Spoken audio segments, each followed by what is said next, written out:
আসসালামু আলাইকুম প্রিয় দর্শক, সবাইকে স্বাগত জানাচ্ছি শাহজাদি মেহেদি নিবেদিত ইসলাম ও নারী অনুষ্ঠান powered by N Mohammad Group, cosponsor by Bhaiya Hotels. সাথে আছে আমি ফাহমিদা তৃষা। মাহে রমজানের এই দিনে আজ আমরা আলোচনা করব নারীদের খাদ্যাভ্যাস ও পুষ্টি নিয়ে। আপনারা সকলেই জানেন, মাহে রমজানে আমরা সারা দিন না খেয়ে থাকি সিয়াম পালনের উদ্দেশ্যে। এই না খেয়ে থাকা বা পানাহার বর্জন করার জন্য আমাদের যেই চেষ্টা, তার পেছনেই যে কারণটি রয়েছে সেটি হচ্ছে আল্লাহর সন্তুষ্টি লাভ। এই সন্তুষ্টি লাভের জন্যই আমরা সিয়াম পালন করি। প্রিয় দর্শক, কথা বলবার জন্য আজ আমাদের মাঝে স্টুডিওতে উপস্থিত আছেন রিফাত রহিম, সহকারী অধ্যাপক, গাইনি বিভাগ, মুগদা মেডিকেল কলেজ ও হাসপাতাল। আসসালামু আলাইকুম, কেমন আছেন? ওয়ালাইকুম আসসালাম, আলহামদুলিল্লাহ ভালো আছি। আমাদের আজকের যে বিষয় নারীদের খাদ্যাভ্যাস ও পুষ্টি, এই বিষয়টি নিয়েই আমি আগে আপনার কাছে জানতে চাচ্ছি যে নারীদের যে খাদ্যাভ্যাস, আমরা খুব ভালো করেই সবাই জানি যে বিভিন্ন বয়সী নারী যারা আছেন, বিশেষ করে আমাদের টিনেজ থেকে শুরু করে বা ঘরের কাজ যারা করেন, খাবারের প্রতি সবারই এক ধরনের অনীহা রয়েছে, আর যার কারণে নারীদের পুষ্টির ঘাটতি সবচেয়ে বেশি থাকে। এখন আমি তোমাকে একটু উত্তরটা এভাবে দিতে চাই যে একটা মেয়ের বা নারী যেটাই বলি, জীবন কিন্তু শুরু হয় একটা মেয়ে শিশুর মায়ের গর্ভে থেকে। জি, যখন এই গর্ভস্থ শিশুটা যদি একটু মায়ের ঠিকমতো মা গর্ভকালীন সময় ঠিকমতো পুষ্টি মেনটেন করলো না, অপুষ্টিজনিত অপুষ্টিতে ভুগলো মাটা, তার যে শিশুটা হবে সে কিন্তু একটা অপুষ্ট শিশু হবে। ওর জীবন শুরু হয়ে গেল কিন্তু অপুষ্টি দিয়ে। কাজে ওখান থেকেই ওর শুরু।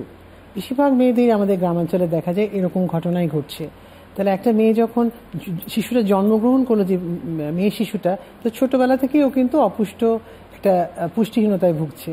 তাহলে ওই সময় থেকেই কিন্তু ওরা একটা মেয়ে দেখেছে, আমাদের যে একটা জেন্ডার ডিসক্রিমিনেশন আছে, কিন্তু ছেলে বাচ্চাদের একটু বেশি খাওয়া দেওয়া হয়, মেয়েদেরকে একটু কম দেয়। এখনো কিন্তু আছে, এটা নাই তা না, কিন্তু আগের থেকে অনেকটা ইমপ্রুভ হয়েছে, কিন্তু আরো দরকার। তাহলে এই মেয়েটারও কিন্তু একে তো অপুষ্ট যদি হয়ে থাকে, আর যদি নর্মাল মানে গ্রোথ নর্মাল ওজনও যদি হয়ে থাকে, তাও কিন্তু ওর একটু স্পেশাল খেয়াল লাগবে। কেন? ও যখন অ্যাডোলেসেন্টে যাবে, ওর যখন মানে ওই বয়সন্ধিকাল যেটাকে বলে, ছেলেদেরও লাগে, কিন্তু মেয়েদের হয় কি, মেয়েদের তো হরমোনের তারতম্যটা একটু বেশি ডিফারেন্ট, ওদের বডির গ্রোথটা একটু ডিফারেন্ট হয়, ওদের শরীর ডেভেলপ করে, ব্রেস্ট ডেভেলপমেন্ট হয়, তারপর হচ্ছে ওদের মিনিস্ট্রেশন হয়, প্রতি মাসে মাসে মেয়েদের শরীর থেকে একটু রক্ত চলে যায়। কাজে এরা কিন্তু যদি আগে থেকেই মেয়েটা রক্ত স্বল্পতায় ভোগে, তাহলে এই পুরাটা সময় কিন্তু অ্যানিমিকই হতে থাকবে। কাজে এই ক্ষেত্রে এই বাচ্চাটার জন্য কিন্তু একটা স্পেশাল কেয়ার লাগবে। ওর খাদ্য তালিকায় অন্য, যেমন আমি তো বারবারই প্রথম মানে যেটা বলতে চাই, আমরা কিন্তু সবাই আমরা এখন থেকে একটু ক্যালোরি হিসাব করব।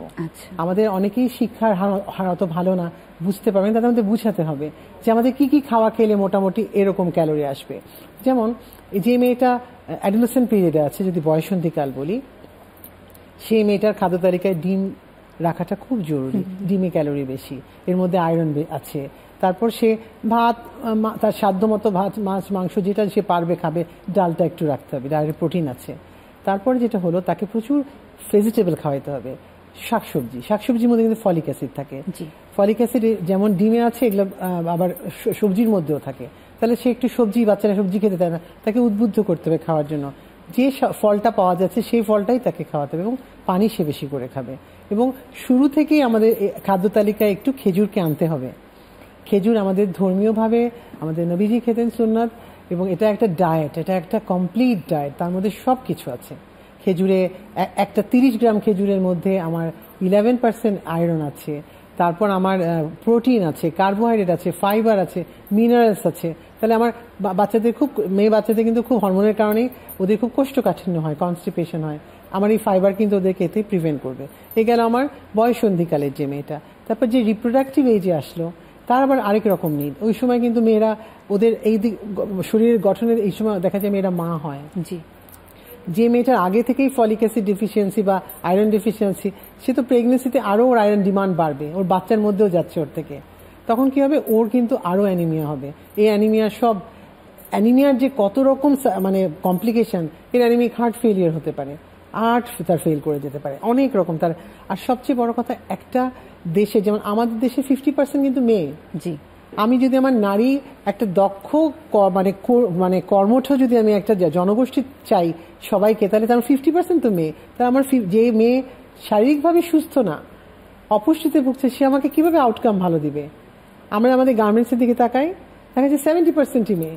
তা আমার যদি কর্মীদেরকে যদি তাদের স্বাস্থ্য যদি ভালো না থাকে, তাহলে আমার দেশ তো আমি উন্নতি করতে পারবো না। কাজে আমাদের কিন্তু সবাই এটা মাথায় রাখতে হবে, আমাদের মেয়েদের স্বাস্থ্য নিয়ে আমাদের প্রতি বয়সটাই টাচ করে যাচ্ছে। এই জন্যই যে রিপ্রোডাক্টিভ এজে মাটাকে কিন্তু যে মেয়েটা ওই রকম করে সে ক্যালোরি হিসেবে কিন্তু খুব খেয়াল রাখতে হবে। তার জন্য অ্যানিমিয়াতে আমাদের মায়েরা খুব বেশি ভোগে, একটা বিরাট পার্সেন্টেজ আমাদের অ্যানিমিয়াতে ভুগছে, রক্তশূন্যতা। কাজে তার খাদ্যাভ্যাসের মধ্যে এটা থাকবেই। আর যার যে খুব খেয়াল রাখতে হবে যে আয়রন কন্টেনিং ডায়েট কোনগুলো, যেসব সবজি কেটে ফেললে কালো হয়ে যায় ওগুলোর মধ্যে কিন্তু আয়রন বেশি থাকে। কাঁচকলা, এমনি কলা বা মানে শাকগুলো, কচুর শাক, লাল শাক, যেটা পাওয়া যাবে। আর গ্রিন লিফি ভেজিটেবলে কিন্তু ফলিক অ্যাসিড আছে। তারপর যদি খেজুর খেতে পারে খুবই ভালো, ডিম।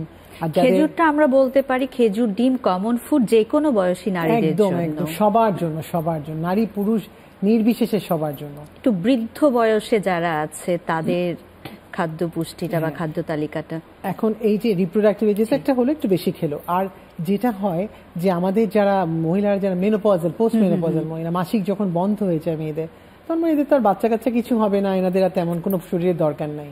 এটা একেবারেই ভ্রান্ত ধারণা। আমরা আপনার কাছ থেকে এই বিষয়গুলো সম্পর্কে আরো বিস্তারিত জানবো, নিচ্ছে একটি বিরতি। প্রিয় দর্শক, সময় হয়েছে শাহজাদি মেহেদি নিবেদিত ইসলাম ও নারী অনুষ্ঠান powered by N Mohammad Group, cosponsor by Bhaiya Hotels. ছোট্ট একটি বিরতিতে যাবার, ফিরে আসছি কিছুক্ষণের মধ্যেই, সাথেই থাকুন।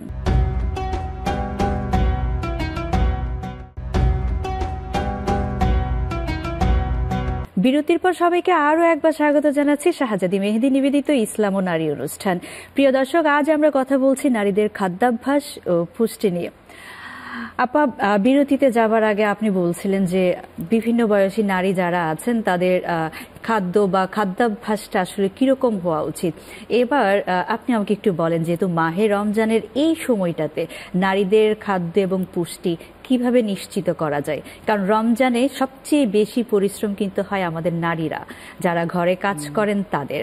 সাধারণত বেশি যেটা হয় যে যারা একটু বয়স, আমাদের মায়েদের, যারা আমাদের মায়েরা যারা মেনোপজ হয়ে গেছে বাড়িতে আছেন, তাদের কিন্তু ডিমান্ডটা অন্যদের থেকে একটু আলাদা। তারা কিন্তু একটু, তাদের তো যে বলছিলাম হাড়ের ক্ষয় হয়, তাদেরকে কিন্তু একটু ক্যালসিয়াম রিচ ফুড বেশি খেতে হবে। আয়রন তো আছে, এই রমজান বলেন তো সবসময় খাবে। রমজানে কেউ আলাদা এক্সট্রা কিছু না, রমজান কিন্তু সবার নিউট্রিশন একটাই থাকবে, রমজানের সাথে রিশিডিউল করবে। আচ্ছা, মানে রমজানের জন্য যে আমার শরীর বেশি কিছু চাচ্ছে এটার কিন্তু তা না। আসলে ওনাদেরকে কিন্তু, ওদের তো হরমোনের কারণে তাদের কিন্তু বোনের ক্ষয়টা হচ্ছে, বনে ব্যথা হচ্ছে, তাদের কিন্তু আমার ক্যালসিয়াম, মানে বোনের জন্য এটার প্রিভেনশন হিসেবে তাকে কিন্তু প্রতিরোধক হিসেবে, প্রতিষেধক হিসেবে আমি তাকে ক্যালসিয়াম দিব। এখন ক্যালসিয়াম রিচ ফুড কোনগুলো আছে আমাদের আসলে জানতে হবে। যেমন আমরা দুধে, ডেইরি প্রোডাক্ট কিন্তু আমাদের নবীজি খুব পছন্দ করতেন, উনি কিন্তু ডেইরি প্রোডাক্ট খেতেন। ডেইরি প্রোডাক্টে এখন দুধ হতে পারে, দই হতে পারে, টক দই হোক, যার পনির একটু দামি জিনিস, যার যা সামর্থ্য আছে সে সেভাবে খাবে। দুধটা তার খাদ্য তালিকায় রাখতে পারলে খুবই ভালো হয়। আর যদি দুধের পরেও তার কিন্তু এক্সট্রা বাইরে থেকে ক্যালসিয়াম ট্যাবলেট খেতে হবে। এখন হয় কি, ক্যালসিয়াম ট্যাবলেট কিন্তু খুব কোষ্ঠকাঠিন্য করে, এই জন্য আমাদেরকে হিসাব করতে হবে যে আমি কিছু নিব দুধ থেকে, ডেইরি প্রোডাক্ট থেকে, কিছু ক্যালসিয়াম ট্যাবলেট থেকে নিতে পারি, কিছু আমি খেজুর থেকে নিতে পারি, কিছু ডুমুরেও কিন্তু ক্যালসিয়াম আছে।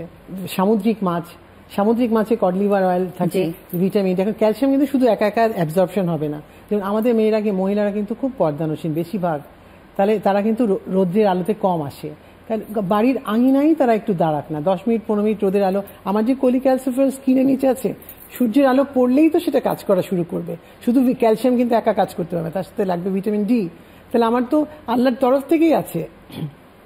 যদি আমাদের দেশ সানি, আমরা তো আর মানে যুক্তরাজ্যের মতো এমন না যে আমাদের রোদ উঠে না, আল্লাহ তো আমাদের নিয়ামত দিয়ে ভরিয়ে রেখেছেন। তাহলে আমাদের মেয়েরা একটু ঘর আঙিনাই একটু দাঁড়াক, যেখানে রোদ আছে, ছাদে যাওয়া হলে একটু তারা রোদ লাগাবে, 10 মিনিট 15 মিনিট করে লাগা, তাহলে কিন্তু দেখা যায় ভিটামিন ডিটা তাদের কাভার হয়ে যায়। আচ্ছা, এই যে আপনি রোদ লাগানোর কথা বলছেন, এখন আমরা যেটা দেখতে পাই আমাদের দেশে হচ্ছে বিগত কয়েক বছর ধরে টেম্পারেচার যেমন বৃদ্ধি পাচ্ছে, সূর্যের উত্তাপটাও কিন্তু মানে এত বেশি তাপ যে খুব বেশি একটা সময় রোদে থাকা যায় না। সেক্ষেত্রে কত মিনিট দাঁড়ালে ক্যালসিয়ামের ঘাটতিটা পূরণ হবে? রোদটা কিন্তু সবসময় যেমন 12টা 1টার দিকে তীব্র হয়, সকালে যে একটা মৃদু রোদ থাকে ওটাই যথেষ্ট, ওখানেই 10 মিনিট দাঁড়াক না। রমজান মাসে তো ক্যালোরি রিকোয়ারমেন্ট বাড়বে না, আমি তো রমজান মাসে এক্সট্রা কিছু করছি না। আমার ক্যালোরি রিকোয়ারমেন্ট ওই সেই নন প্রেগনেন্ট মায়ের 2200, 2000 থেকে 2200, প্রেগনেন্ট মায়ের প্রেগনেন্সিতে 300 বেশি, ল্যাকটেটিং এ 500 বেশি, তো নন প্রেগনেন্ট বয়স্ক কম বয়স্ক সবার জন্যই কিন্তু এরকম 2000 থেকে 2200, মানে যারা প্রেগনেন্সি না, তাহলে তাদের আমার ক্যালোরি তো একই আছে, শুধু আমি রিশিডিউল করব। আমাকে জানতে হবে কোন খাওয়া থেকে কি খাবো। ভাতের থেকে আমি কার্বোহাইড্রেট পাবো, আমি আলু খেতে পারি, আমি আটা রুটি খেতে পারি, আমি প্রোটিনের জন্য মাছ মাংস খেতে পারি। আমি যদি সম্ভব না আমি ডাল খেলাম, এক বাটি ডাল খেলাম, ওই ভাজা পোড়া না করে একটু ফিরনি রান্না করলাম। যারা ডায়াবেটিস নাই, যারা ডায়াবেটিস আছে তাদেরকে সেটারও ব্যবস্থা আছে, চিনির বিকল্প করে করলাম। বিশেষ করে যারা হচ্ছে ডায়েট চার্ট ফলো করে, ওজন কমাতে যারা চায়, তাদের অনেকের ভ্রান্ত ধারণাই আমি বলবো যে এই রমজান মাসটাকে তারা বেছে নেয় তাদের হচ্ছে ওজন কমানোর জন্য একটা উপযুক্ত মাস হিসেবে। সারাদিন না খেয়ে থাকছে, ইফতার বা সাহারি তো তারা তেমন কিছু খাচ্ছে না। তাদের উদ্দেশ্যে আপনার পরামর্শ? একটা হলো একেবারে না খেয়ে থাকা বা এখন যে সমস্ত ক্রাশ ডায়েট বা চলছে, এগুলো কিন্তু আসলে স্বাস্থ্যসম্মত না। আমাদের ডাক্তারি ভাষায় কিন্তু চিকিৎসা বিজ্ঞানকে এগুলাকে মানে ওয়েলকাম করে না। আমার কথা হচ্ছে যে আমি ক্যালোরি হিসাব করে খাবো, শারীরিক পরিশ্রম করব, সময় মতো বিশ্রাম নিব, নিয়মান মানে যেই সমস্ত, যেমন যে একটু ওবেস, যার ওজন বেশি, সে ফ্যাট কাটল করবে, সে কার্বোহাইড্রেটটাকে আগে মানে ভাতটাকে একটু কাটল করবে, ভাতের বদলে সে কার্বোহাইড্রেট তো আমাকে খেতেই হবে, কার্বোহাইড্রেট তো চলবে না, সে একটু খেজুর, তার ডায়াবেটিস না সে খেজুর খাক, ওখানে তো কার্বোহাইড্রেট আছে, বা সে রুটি খাক, একদম অনেক বেশি করে পরিমাণে অ্যামাউন্ট কমাইতে হবে, কোয়ান্টিটিটা কমায় নিয়ে আসতে হবে, কিন্তু ক্যালোরিটা ঠিক রাখতে হবে। আমার ক্যালোরি 2200ই রাখবো, কিন্তু আমি অন্য জায়গা থেকে মানে প্রোটিন সোর্স থেকে বেশি নিব। আমাদের খাদ্য তালিকা, খাদ্যাভ্যাস চেঞ্জ করতে হবে। একদম আপা, এই বিষয়ে আপনার কাছ থেকে আরো বিস্তারিত জানবো, নিচ্ছে একটি বিরতি। প্রিয় দর্শক, সময় হয়েছে আরো একটি বিরতিতে যাবার। শাহজাদি মেহেদি নিবেদিত ইসলাম ও নারী অনুষ্ঠান powered by N Mohammad Group, cosponsor by Bhaiya Hotels. নিচ্ছি আরো একটি বিরতি, ফিরে আসছি কিছুক্ষণের মধ্যেই, সাথেই থাকুন।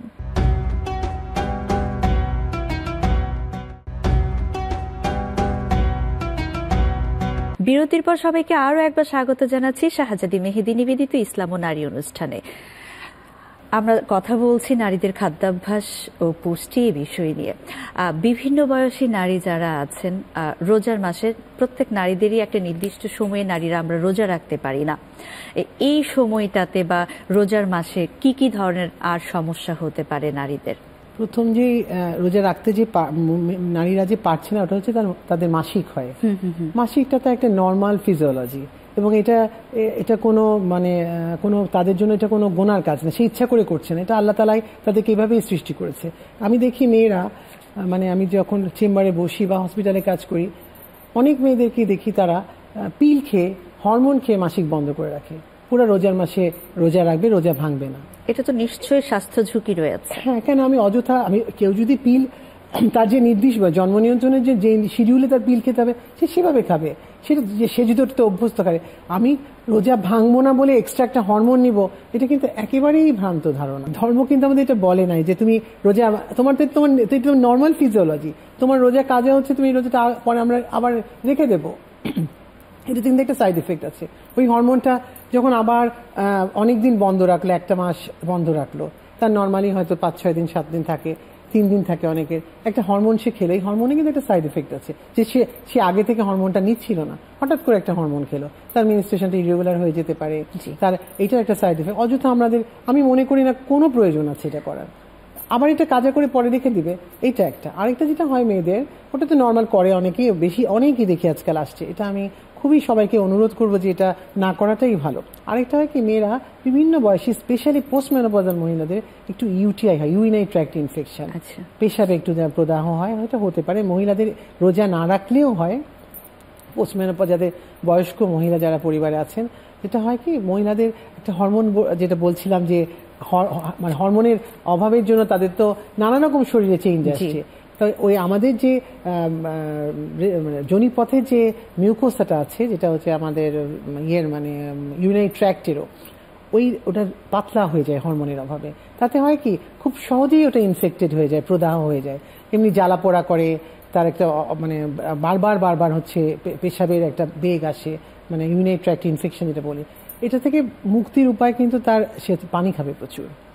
মানে ওই যে রমজান মাসের যেটুকু সময় সে পানি খাচ্ছে না, এটাকে তার তো দিনে 8 থেকে 10 গ্লাস পানি খাওয়া তার জন্য নির্ধারণ করা, তাহলে সেটা সে পরে খেয়ে নিবে। আমি তো সময়ও পাচ্ছি, সেহরি তো অনেক সময় পাচ্ছি, তাহলে আমি ফাঁকে ফাঁকে খেয়ে নিলাম পানি। আমার 8 গ্লাস ইফতারের সময় খেয়ে নিলাম, সেহরিতে খেলাম, আর বাকি সময় খেলাম ওই যে গ্যাপটার মধ্যে খেলাম রোজা রাখার সময়। তাই আমার মনে হয় যদি নিজেরা একটু রিশিডিউল করি, চিন্তা করে করি, যে এটার জন্য রোজা ছেড়ে দেওয়ার কোনো দরকার নেই। প্রায় সব বয়সী নারীদের রমজানে একটা কমন সমস্যা, কারণ ইফতার থেকে শুরু করে সাহারি টাইম পর্যন্ত আমরা সবাই আসলে প্রতিদিন পানির যে চাহিদা সেটা ঠিকমতো পূরণ করি না বলেই রমজান আসলে সব বয়সী সবার আমাদের এই ইউরিন ইনফেকশন জনিত সমস্যায় আমাদের সবাইকে ভুগতে হয়। আর জেনারেলি মেয়েরা এমনিতেই একটু প্রোন ইউটিআইয়ের প্রতি, আর পোস্ট মেনোপজাল মহিলারা আরেকটু বেশি। তার তো আগে থেকেই জানবে যে আমার এটা হতে পারে, এভাবে সে সাবধান হয়ে যাবে। অসংখ্য ধন্যবাদ আপা আমাদেরকে সময় দেওয়ার জন্য, এবং আমি বিশ্বাস করি আমাদের নারী যারা আছেন তারা এই রমজানে তো বটেই সারা বছর নিজেদের খাদ্য পুষ্টির বিষয়ে অনেক বেশি সচেতন থাকবেন এবং খাদ্যাভ্যাসে পরিবর্তন আনবেন। অসংখ্য ধন্যবাদ আপা। ধন্যবাদ। প্রিয় দর্শক, আপনারা তো জানলেনই এই রমজান মাসে নয়, সারা বছরই নিজেকে সুস্থ রাখার জন্য খাদ্যাভ্যাসের পরিবর্তন আনতে হবে, পুষ্টিকর খাবার গ্রহণ করতে হবে। আজকের মতো বিদায় নিচ্ছি। শাহজাদি মেহেদি নিবেদিত ইসলাম ও নারী অনুষ্ঠান powered by N Mohammad Group, cosponsor by Bhaiya Hotels. আমি ফাহমিদা তৃষা। দেখা হবে পরবর্তী পর্বে নতুন কোনো অতিথিকে সাথে নিয়ে। সে পর্যন্ত ভালো থাকুন, সুস্থ থাকুন। আল্লাহ হাফেজ।